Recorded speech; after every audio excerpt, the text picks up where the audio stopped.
not be excited? I'm so excited. It's 2026, and it's the new year. We're gonna choke on our liquids here a little bit, but that's only because we're so excited to podcast. We're back. Here we are. We're back with our very first episode of 2026. We can now officially say that our catalog of episodes spans 2 different calendar years. Holy smokes! We did it. Big leagues, here we come. We did it. We're still, I think, in the single digits of total episodes. So I was thinking about that today when one of my coworkers said, "What are you doing after work?" And I said, "Recording a podcast," which I always feel like a nerd when I say that. He's like, "Cool, that's really rad. I don't think I could ever have a podcast because I'd run out of things to talk about." And I was like, "Well, you can't run out of things to talk about if you keep your podcast totals in the in the high single digits. If you maybe record once a month." But we're back and we're recording. It is 2026 here at the main pod week. As always, I'm Nate. And I'm Julia. And we're here to chat about the movies because it's been a little while. But despite that, that doesn't mean we haven't been to the movies. We haven't been podcasting because we've been so full up at the movies. Nate, what have you seen since the last time we recorded, which was like early December? So at home, most recently, I've been watching a lot of black and white screwball comedies. And this, we had a fun little meet and greet for all the folks who work and contribute to the main play week this weekend. And I was telling some folks about my at-home movie viewing. I'm about to assistant direct a play here in Portland, and it is a 1930s kind of zany comedy. And the director wants it to be pretty stylized. And so I've been watching a lot of, like, in the past 2 weeks, I've watched like 7 or 8 movies from 1933 to 1940 about. And largely, they're pretty awesome. I would say my favorite one that I have not seen prior to this binge was His Girl Friday. And so that's my big recommendation. It's available for free on Tubi with ads. So with ads. Shout out Tubi. Shout out His Girl Friday. The true cinematic experience. Tubi with ads. Tubi with ads. It's a beautiful thing.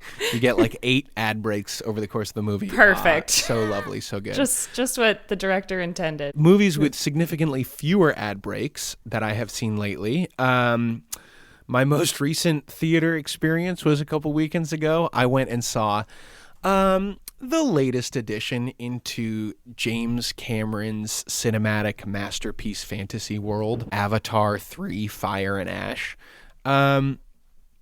Pretty bad. Just totally forgot about Avatar.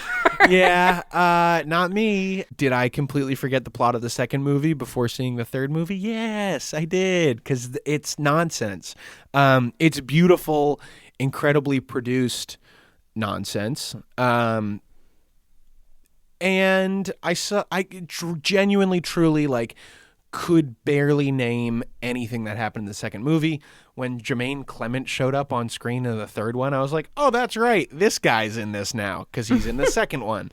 I haven't even seen the second one. I remember, the first one was such a phenomenon back in 2009, I think. I remember like my family, like we all went to the theater and it was like huge event.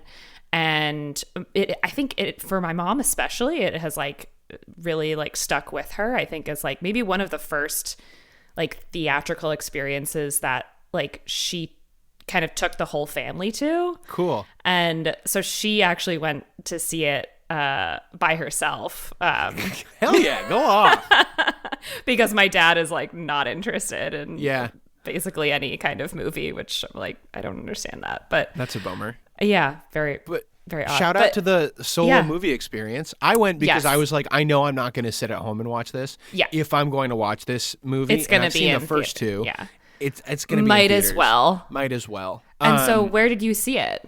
That one I saw at the Westbrook Appel Cinemas. Classic. And was it a solo experience or did you That one was not. I did drag my friend Maggie to see it with me. We saw the second one together, and so we have not seen each other in a little while, and I said, we gotta go. So we went, and it was silly and fun, and we laughed at the completely overwrought, over dramatic parts, and we said, ooh, wow, woo, wee, at all the nice visuals. And yeah, I mean, it's like, it's pretty good actors doing incredible motion and performance capture. So like, there's something in there that's like good and cool and true, but it's just layered under all of this insane cat person alien stuff, you know? And also the thing that always takes me aback is that all of the aliens are like 10 feet tall.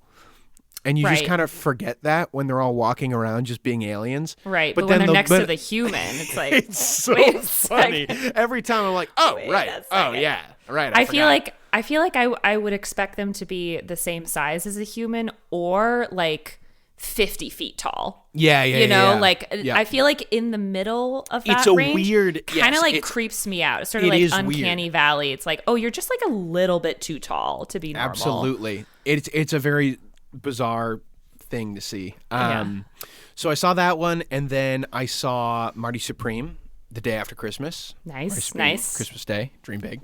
Marty Supreme, Christmas Day. I also saw Marty Supreme, but not in Maine. Where'd you see it? At the Coolidge in 70 millimeter. Oh, come on. Yeah, I know. Another Coolidge 70 millimeter bullet straight to my heart. I mean, my parents live outside of Boston, so it's easy to get into the Coolidge. So that's a beautiful thing. It was great. It was really great. That's really the experience. fun. But yeah, what did you think of the film as I really a liked whole? it. I really liked it. It was very Uncut Gems, which I also liked, which I saw at the Coolidge in 2019. Oh. So there we go. That sort of character that Josh Safdie is so good at creating, of like the guy who can't say no, and you kind of can't help but root for him. I think Timothée Chalamet is a much more sympathetic guy who can't say no, overachiever, than Adam Sandler's character was. So I had more fun rooting for Marty Mauser than I did for Howard, is maybe Adam Sandler's character's name in Uncut Gems. I haven't seen Uncut Gems. Sorry. It's very good. I need to see it. It's on my watch list. There you go. So you saw it where? I saw it at the Nick. I met up with some friends who were in town, who I haven't seen in a little while. And we went over and got in at Crispy Guy at, I think, like 6:30. And then we caught a 7:45 showing at the Nick right around the corner. Yeah, so we're in and out and well fed. And I think there were like 7 of us. Some folks I hadn't ever met before. And it was in their big screen there. And it was a pretty decently populated screening for the Friday after Christmas, which was the day after the movie came out. But pretty sizable crowd. And I really liked it. I don't know. I've seen a lot of people kind of sour on Timothée Chalamet. I thought he gave a great performance. I think he's a great. I think he gave a really great performance. I think he's a great actor, and I get a kick out of the whole like method kind of like PR aspect of things. Like I think that's like fun and funny and like good for you. Why not piss some people off? Yeah. So I was kind of like bummed out when he was like clearly trying to like rein that in a little bit. Like I think somebody had like maybe talked to him and been like, hey, you gotta like tone it down. The movie's coming out and now we're looking ahead at award season. Yeah. Like you got time to put on your tux and go to the Oscars. Are sold now. Yeah. For the tux. Yeah. I like the movie for sure. I definitely thought it was like a good movie. Mm-hmm. It did not take the cake for me for like best movies of 2025. Like no, not for me either. I thought it was fantastic. Like I don't know. I think it may have been said already, but the casting in the movie was just so amazing. I was talking to Kyle Manning, who writes pieces for us, and I just said, like, every person who delivered a line, I was 100% sold that this person had a life and a job and like a family, and they lived in 1954. I don't know. Sometimes I'll see a movie where an extra delivers a line, and I'm like, oh, good for that person. They got a line in this movie. Right. Whereas when I watched this one, every time there was some one-off line, I'd be like, wonder what kind of car that guy drives in 1954 in New York. You know, everybody just like disappears into their roles. Yeah. Into the world. Yeah. Yeah. I love that. Yeah. Well, speaking of 2025, Oscar season's coming up. Oscar season is coming up. I don't really know if I have all the buzz on that one. One really cool thing that the main Play Week did, I think Charlie put that together, was the sort of rundown of the best theatrical experiences of 2025, which I had a blast with. I said that my favorite one was going to see Ne Zha 2 up in Orno back in March and having Chinese food at the restaurant next to it right beforehand. And we talked about that. Like, I think on our very first first episode. Yeah. But since then, I have had another fantastic one.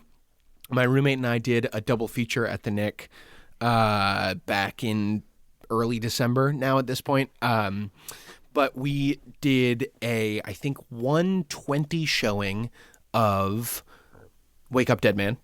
Nice. And then we did a 3:45 showing of Sentimental Value. We stopped by the Works Cafe beforehand.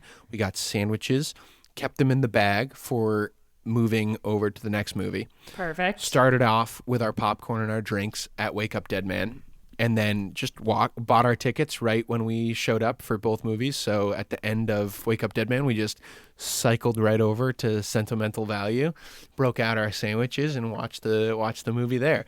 Wow. And that was a blast. Those were two movies that I was a big fan of. Sentimental Value is up there in terms of best of 2025. Kind of hit me the same way Train Dreams hit me. In terms of that kind of like sad, heavy but pure feeling, you know. I was just like, yeah, that's life sometimes, and people are people.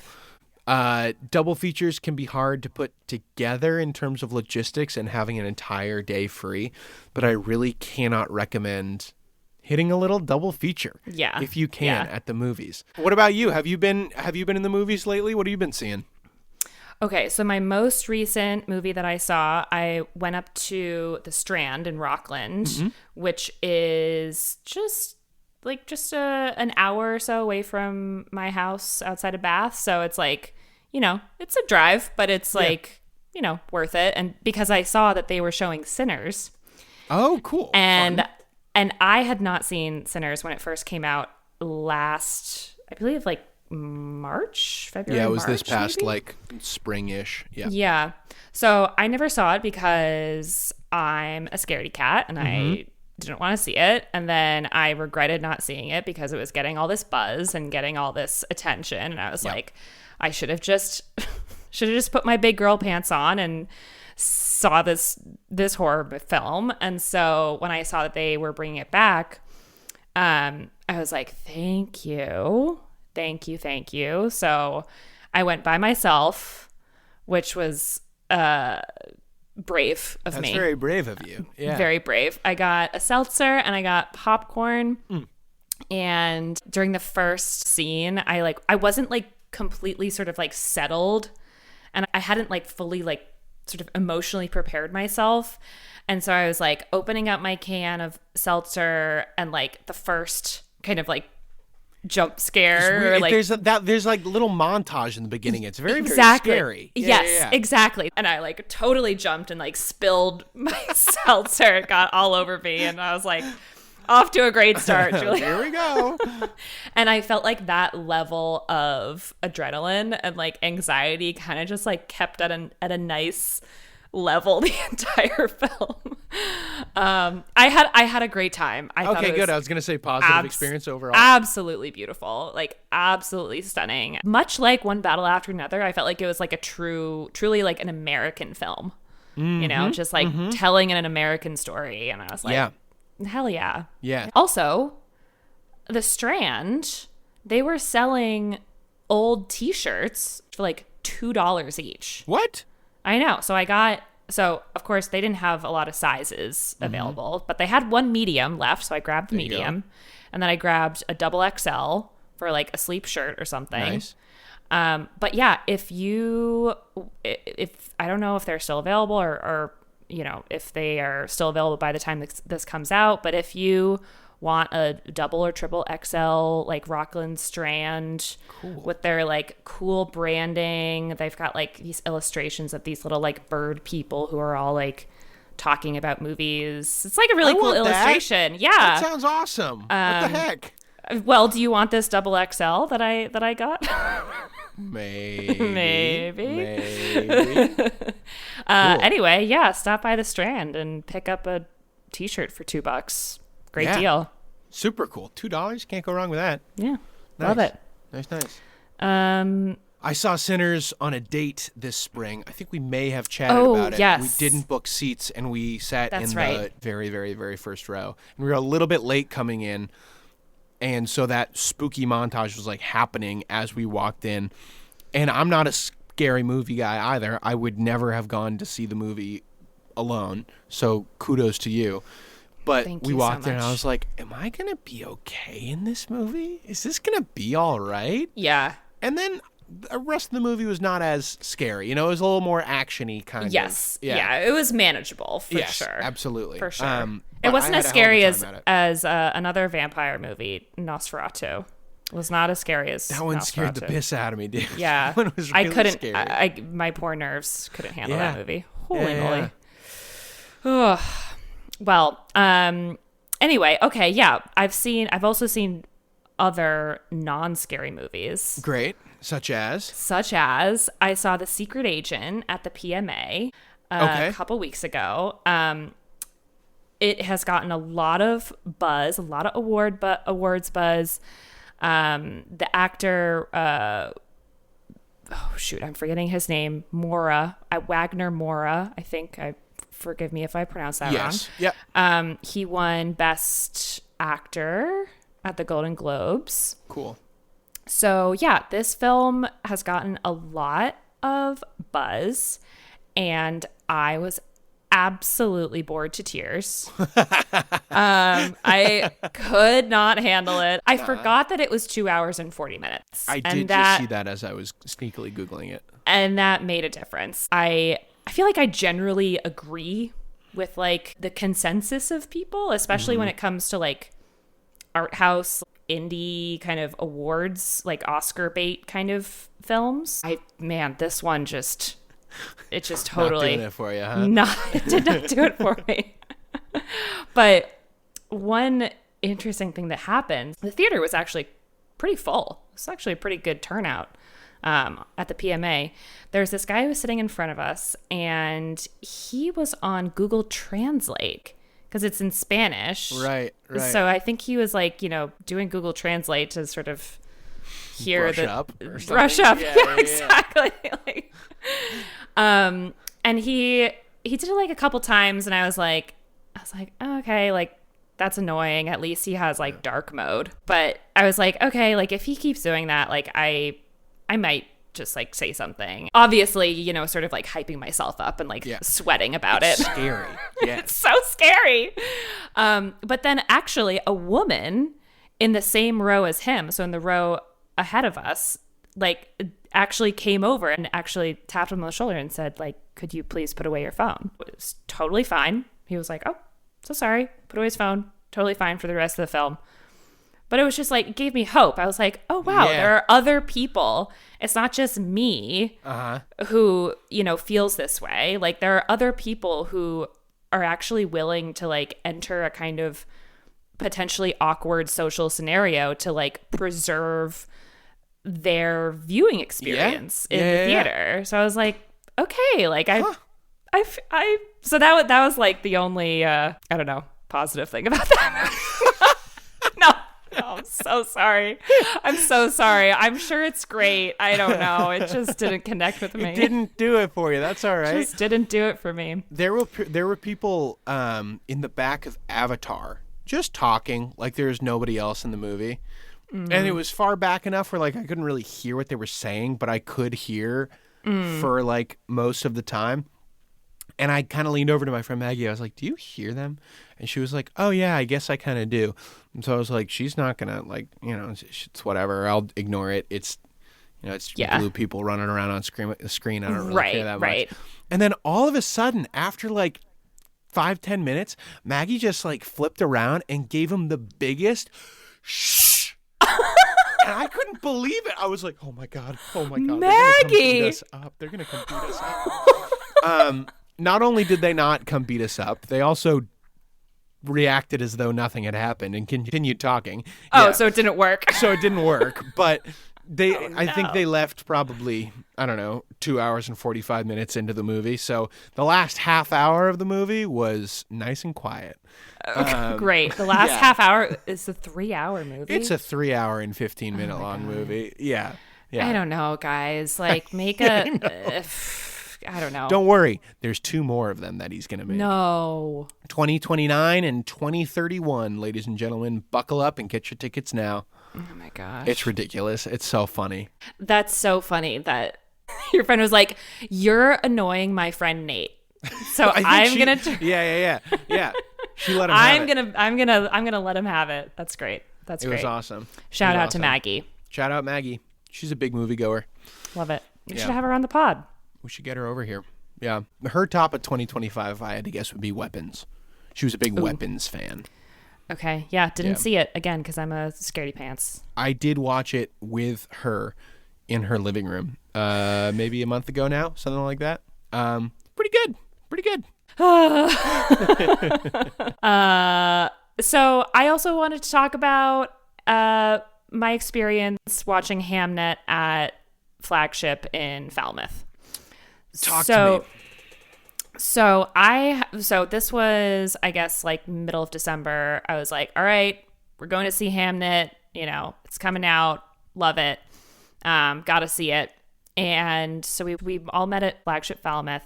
And I had seen on Reddit that there was in the r/Portland, Portland, Maine subreddit, there was a comment or like a post. I think maybe it was like a post on a comment or whatever. I don't know, whatever it was. But somebody was saying like, yeah, at my screening of Hamnet the other night at Flagship Falmouth, the lights went up like right at the end of the movie and like totally took me out of the experience. And so I was like, shoot, I'm seeing Hamnet. That's where we're going to be. That's where we're going to be. So I was like, well, I sure hope they fix that. Like, I sure hope that was a one-time thing. Like, I don't know. And I mean, it was like great film, like so sad. I was crying. I gotta see that thing and I gotta cry so hard. Oh yeah, you will absolutely bawl. Can't wait. So I was like totally in it. I was just like, sort of just like stricken. This like last scene where he's no spoilers. Oh, sorry. Okay. Last scene where, basically he's performing the play. Anyway, so I was like stricken, like tears streaming down my face. And then the lights go up to full brightness. Oh my God. Like 10 seconds before the credits roll. And it just like... and what a way to kill the magic. And I was like, guys, fix your fucking light cues. Yeah. Like, this is all pre-programmed, right? So it's not, right. there's no, it's not like there's a person in the booth being like, okay, now I'm going to turn on the lights. Right. It's all pre-programmed. Mm-hmm. So it's like you get the film file and it tells you the time code of when the credits roll. And so that's when you're like, okay, give that a second or two, and then I'm gonna cue the lights to go up. It's all connected, Mm-hmm. You can do it all. You can program it all ahead of time. You can do it remotely. At least most theater systems, I think. Projectionists don't come at me, or do. We'd love to have you on the pod. Yeah, come on over here. Come on over here. Tell us how difficult your life is, or tell us how easy your life is, and we'll make fun of you more. And to be fair, like, those systems can be complicated, antiquated.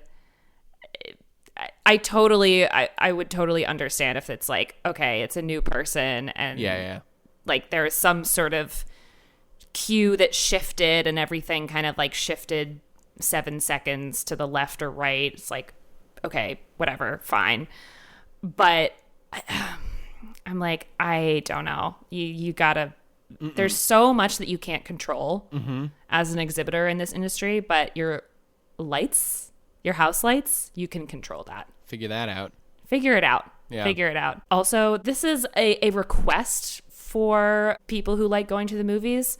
When something happens in your screening, when it's, it's like you notice like, oh, the lights didn't go down fully, or the lights went up weirdly or whatever, tell the people who work there so that they can fix it for other showtimes.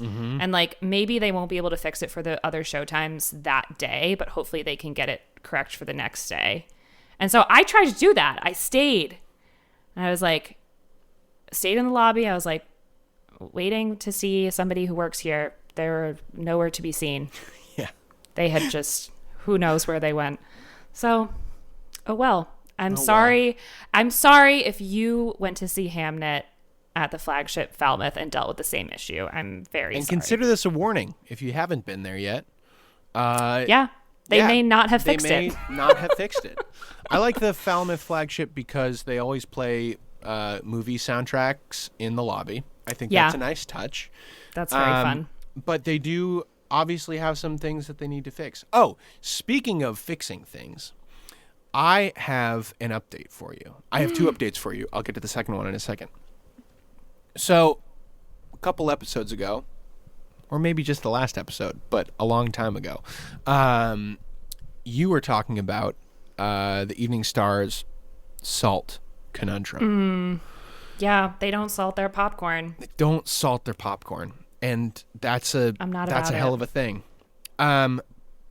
And I believe you said that they have a salt shaker there, but you only get the top layer. That's the problem. And I'm 100% with you on that one. Now, my roommate, who's at the movies right now, is a salt fiend. She loves the damn stuff, and when we go to the movies together, she normally has just like a bunch of salt packets in her purse that we can salt a thing as we go down the popcorn with. Oh, wow. And that's great. But you know what? Sometimes you don't have a salt-obsessed roommate coming to the movie theater with you. So what are you going to do? Well, Julia, I've cracked it. You've cracked it. This might be an insane person thing to do, but what I have started doing is I go to the popcorn table and I take 2 napkins and I lay one down on the counter and then I lay the other one down on top of that, but like at an opposite angle, so they're like perpendicular to each other, if that makes sense. Okay. Yep. And then I put my finger in the middle of them, right in the center, and sort of crunch the napkins up around it to create a little bowl shape. And then I take their salt shaker and I fill the bowl in the napkin with salt. And then I twist the the little napkins up together, so I have a little sachet of salt that I then take with me into the. You're grinning at me, and you think that I'm a crazy person, but I swear this has cracked the problem, because then you take it in with you, and you work through your top layer, you get through there, you work down, I don't know, maybe a third, because the salt tends to drift down a little bit, and then you go, oh man, this bland popcorn. I'm not nearly dying of thirst enough. And this is the movies. I have to be dying of thirst. I need more sodium. That's when you take the salt packet out. And you take it out of, normally it goes in the cup holder for me, so it doesn't spill anywhere. And you untwist the wrapped up little napkin. And then you take a pinch of salt and you sprinkle it in over the top of your popcorn. You give it a quick little shake just to mix things up a little bit more. And then you're off to the races. And you've got salted popcorn made right there in your seat. This is a system which I have created, and I expected a slightly warmer response from you on it, if I'm honest. Okay. But that being said, I do understand your initial skepticism. Okay. Here are some things that I'm thinking about. Mm-hmm. So this packet is like very like rough and ready. Mm-hmm. So like, so am I. So what if it rips, like in, well, that's now, and all the salt just like gets all over the place.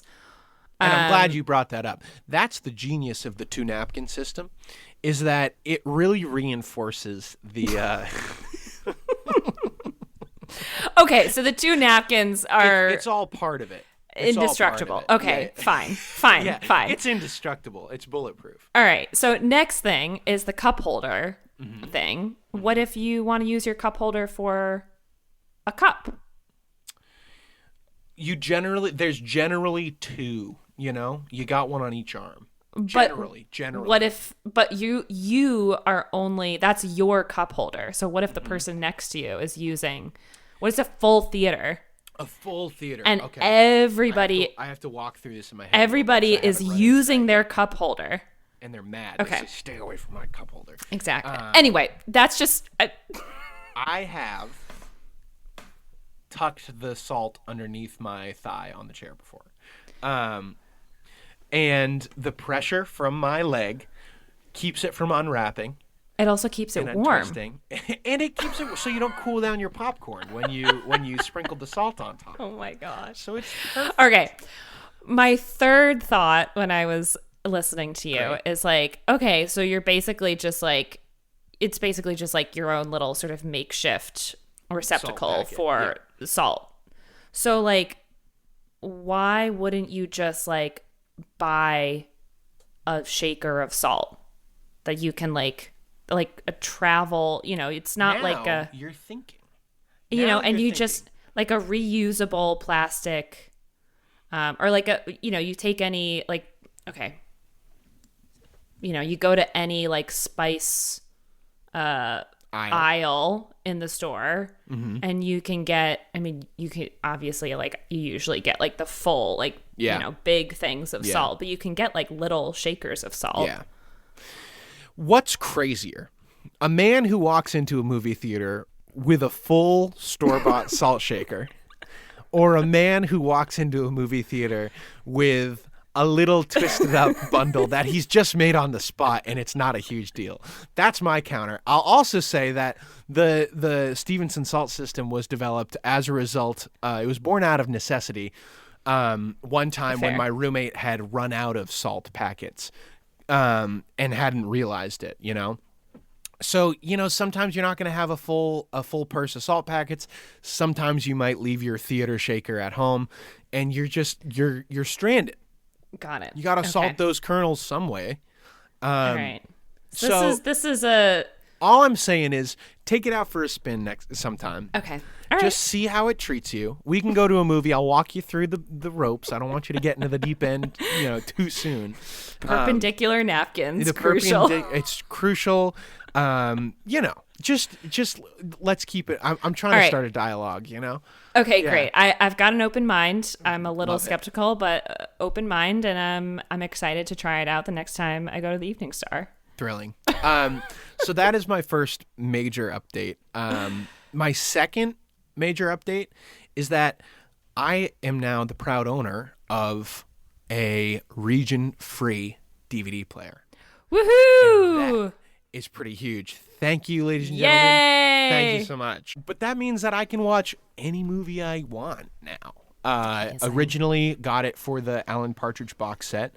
And so, it's great. It's not in a perfect world. It would have been like a Blu-ray high def, 4K Blu-ray player or whatever. In a perfect world, a region-free one of those wouldn't cost $330. But here we are. So $60 off eBay, and we're off to the races with like a nice, just DVD player. So physical media. There we go. That's my update for you. I love it. Actually, one of my Christmas presents was a Blu-ray player.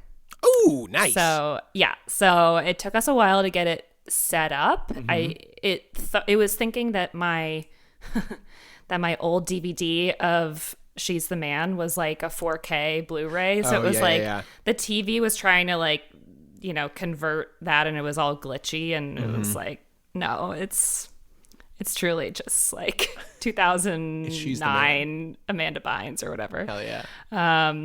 But so we've been enjoying that. I haven't yet been to Bull Moose in Brunswick, but I'm looking forward to going there and just like seeing what they have and stocking up on things. Nice. Yeah, super exciting. Standards.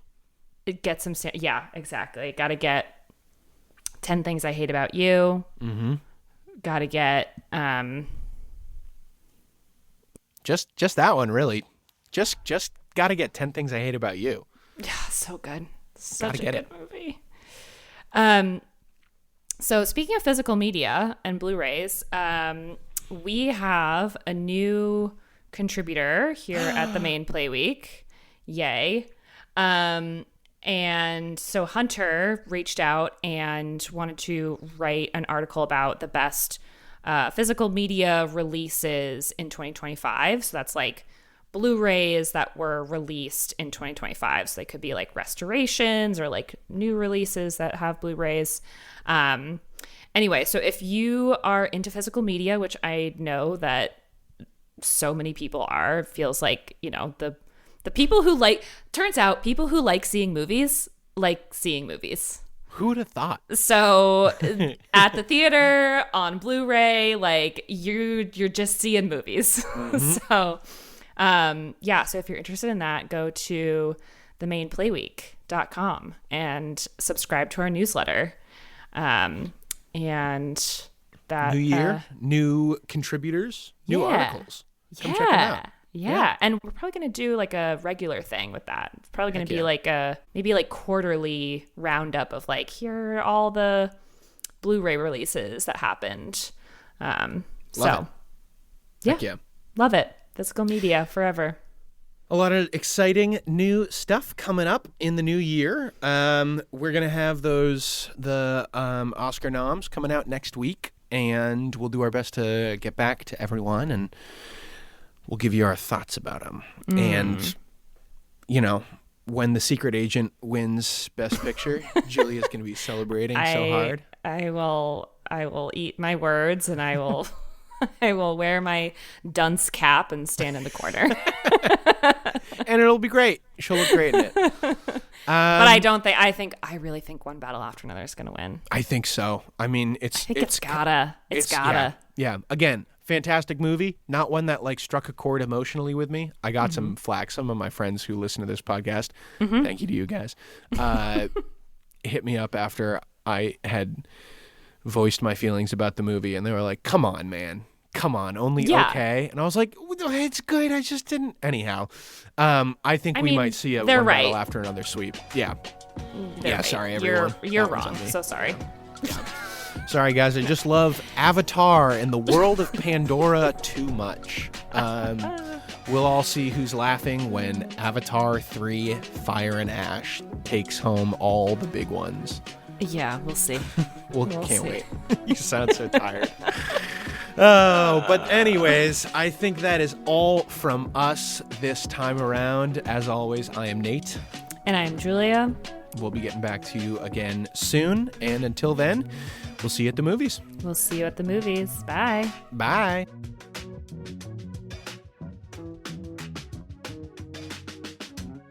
The Main Pod Week is hosted by Nate Stevenson and Julia Dunleavy, and edited and produced by Nate Stevenson.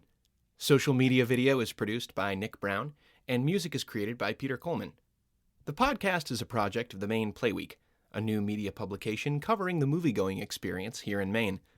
You can support our coverage financially by becoming a paid subscriber to our Substack at themainplayweek.substack.com/subscribe. Send your ideas, questions, or other musings to hello@themainplayweek.com, and follow us at The Main Play Week on Instagram, Facebook, Blue Sky, and Substack. Learn more at themainplayweek.com. But most importantly, tell your movie-loving friends that we're here, and we'll see you at the cinema.